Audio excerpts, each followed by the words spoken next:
Hey guys, Arm&Armory here today with a treat. This is one of my favorite guns. One of the few guns I've gotten over the last couple of years since I've kind of went, off the reservation, but this thing is incredible. I'm so grateful to have this thing. This is the FN CAL. They made very few of these and far fewer survive today. Probably like 1% or less look like this. I think Thailand bought most of the contract of like 10 or 11,000 guns, and they only made 11 or 12,000. There's a handful of civilian models that are select or semi-automatic only. They command a pretty high premium in the States. And for whatever reason, in Canada, back in the day, you could buy these things from like the Eaton store or something. Full auto, select fire, like this.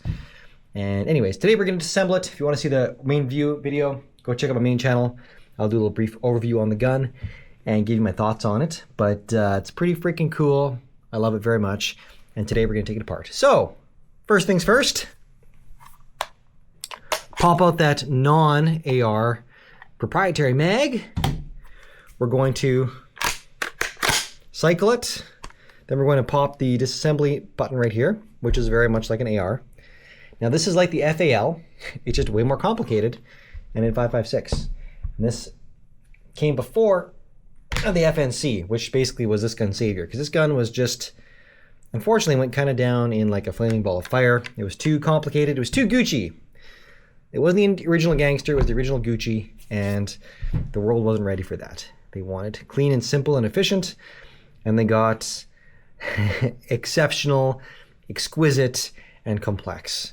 And I'm grateful for that today. This thing is a marvel of engineering. But this was a very refined drafting tool, and the world wanted crayons. So, alas. You've got your cocking knob, which unfortunately this one's broke. And this is unfortunately a quirk of the system. This herein lies the key of the disassembly, and it is fairly stubborn. You have to pull this cocking knob out, and you can't, which is why the previous owner most likely resorted to beating it off with a mallet of some sort and broke that off. Early polymer was not what polymer is of today, so we're going to gently pry it up and get the same result without the destruction. So, boop, there we go, popped up, no damage caused. That disassembles the bolt carrier from the recoil system. You have a gas block up here. This is removable. This is very SIG 550-esque. Pushing the pin, rotate it up 90 degrees, and this little sucker will pop out. There we go. That's this guy. Again, SIG 540, SIG 550, that's what this is. Set that there. Recoil system. It's technically a long stroke piston, I do believe. You also have some adjustability right here with this, much like an FAL. A little detent there, push that in, and you can roll this guy to adjust how much gas you want fed. This is still captive until you cycle it back to the disassembly notch. Now, this guy pops out. It's a little detent right there. That's all it is. And again, unfortunately, this is the one part of the gun that's damaged. Otherwise, this thing is like immaculate. It's beautiful. I'm so grateful. And if people knew what I paid for this, they would yell at the screen. This was one of the very few guns I bought in the last couple of years. And the fun story was, a buddy sent me the link to it. He saw it pop up for sale. He sent me the link because he knew this was a grail for me, and I've been looking for one for years. And, I was sitting with my wife at a corner-side crepe stand in Paris. This was our big trip. We do one big trip a year, and this was it. And now I bought it on the spot. It was awesome. I was so grateful, and it remains one of the most memorable parts of that trip. Don't tell my wife. Anyways, that was really cool. And yeah, splurged in the moment. Again, for what it's worth, I stole the thing, and I'm just so grateful. So grateful. So, it's a gun I literally chased for a long time and was so grateful I found it. Anyways, here's your carrier group. It's very AR-esque. I'll take it apart because it is a little more complex, and you'll start to see why this gun was just a little bit too much for your average crayon eater. Here's your recoil spring. Again, this is just like SIG 540, SIG 550 to a T. Beautiful. Anyways, that's where the little notches that clasps around this. This locks in here. This pops in, and there you go. That's your system. long recoil. Some people call this short recoil, and it is not. It is long recoil. There's nothing else inside this here that taps on it, so it's a long recoil system. It's a glorified AK. It's just too beautiful. Too beautiful. Commies could have never envisioned something like this. No. You need those damn Belgian bureaucrats. Rest of the gun, you can basically just, it is what it is. A further pin here to separate your upper and lower, AR-esque, and there's nothing in the rear here. It's just a solid buttstock. I believe there was maybe a folder version of this, but beggars can't be choosers. There's also an early pattern and a late pattern, which has some very minor differences. Again, beggars can't be choosers. I'm grateful to have what I have, and that is that. There's a quick close-up of the muzzle device, similar to what you saw on some FALs of the era. Here's your carrier group. First things first, run it all the way to the rear. There's a little firing pin, retaining pin, which we're gonna pop out. Just like that. There's that little guy. Now, your firing pin can come out, and it's a two-piece assembly. This little machined piece, and then this little firing pin itself on a ball rear. Kind of interesting. Very neat. There's that. Now, there's Cat. Hi, Ruby. Your cam pin, and then, buddy, you can probably still see here. Now, you slide this all the way forward. Your bolt will come out, and this is a two-piece carrier. Look at this. Look at that. Again, look at that machining. That is just beautiful, wild. I love it. I love it. This feels like more like interwar period between World War I and War. This is like late 1920s, mid 1930s manufacturing, but nope, this was in the middle of the 60s by the Belgians.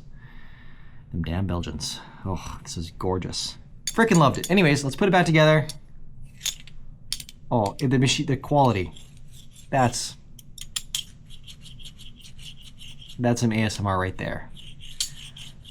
That's the most satisfying element of this gun is this. So from my main video, if you've managed to find it here, this is your ASMR review. Oh, I have to play this up. This is beautiful. This two-piece carrier, that fitment is just like oiled glass. It is beautiful. It reminds me of the bolt, throwing the bolt on my AW, my Arctic Warfare, International Arctic Warfare 338 that I hadn't sold to a dear buddy, Bob. You lucky bastard, you have that now, but yeah, that's what that felt like. Sliding that felt like throwing that bolt. Anyways, that's enough. I'm getting cat hair on my stuff. Terrible. Terrible. It's all right, you guys will forgive me. Pop this back in here, we'll put everything back together, and we'll be on with it. So, yikes. Okay, I gotta push this all in. Cam pin, doesn't matter which way that goes. Yeah, assembly. I'm putting it together with all the original pieces and some cat hair. That's just the way they go. Yikes, come on. Ruby, cat. Killing me here. It's gonna induce malfunctions whenever I can actually shoot the stuff on the range that I'm hopefully gonna have in the summer.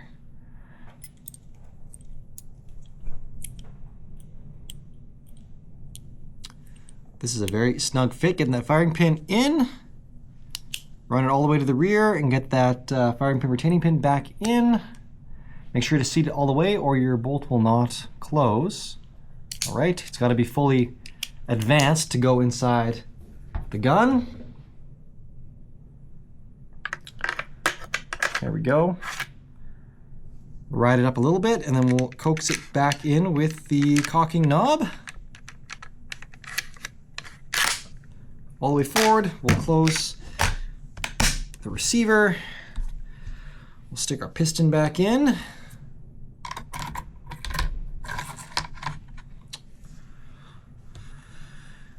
And our gas regulator.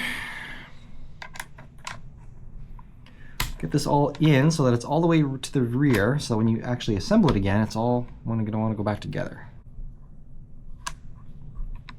All right, there's that.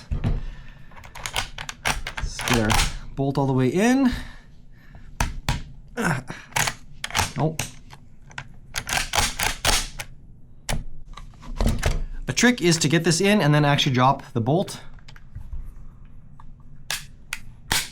as we'll put some forward pressure on that. If you drop the trigger, put forward pressure on the bolt. It has to be all the way forward to get this cocking knob down. Man, this cocking knob is just the bane of this thing. There, done. There we go. Little cycle. If anyone out there can get me a 3D printed component or can remanufacture a chunk of that so I can have a proper size cocking knob, that'd be much appreciated. Anyways, there you go. It does all the things, goes all the ways.